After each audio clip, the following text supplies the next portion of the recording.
painting cars, I used a conventional siphon feed gun, which sucked the paint from a lower cup and blew most of it away as spray mist. Its low transfer efficiency cost us about 75% in wasted paint going up the stack or sticking to everything in the room, including me.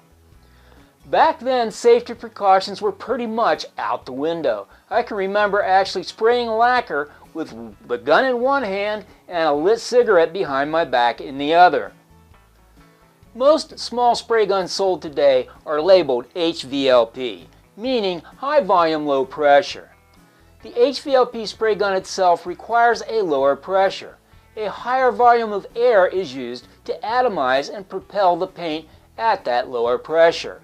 Remember from my previous video on compressors that CFM, that's cubic feet per minute of air, is very important when speccing out your compressor. The result is a high proportion of the paint reaches your target surface with reduced overspray, materials, consumption, and air pollution. Also, these guns are almost all designed with gravity feed cups mounted on top rather than the bottom of the gun.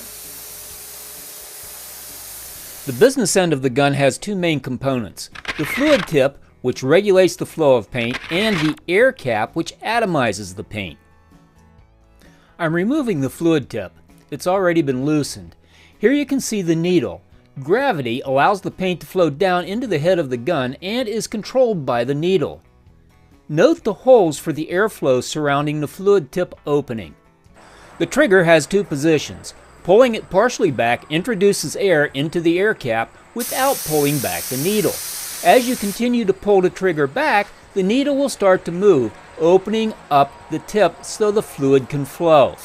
As the fluid hits the air already flowing through the cap, it is atomized or blown into small particles. The further you pull the trigger back, the more material goes onto your workpiece. Conversely, the further you pull it back, the less the material is atomized.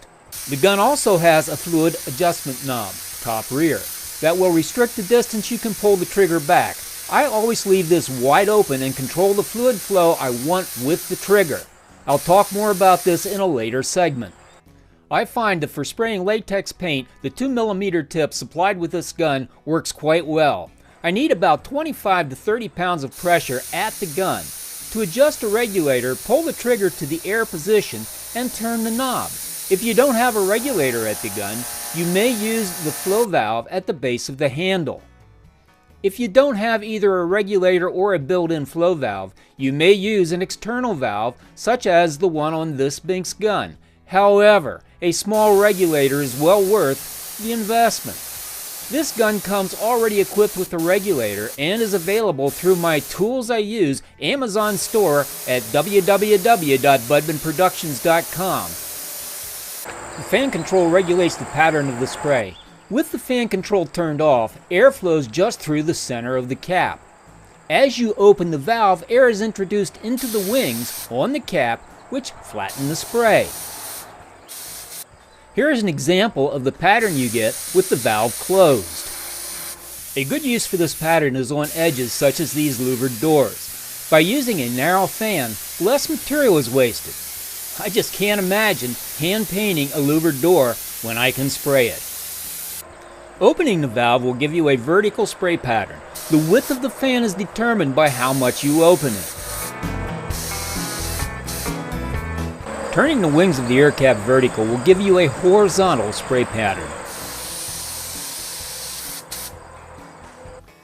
Hey, you, make it a great day, and thanks for watching.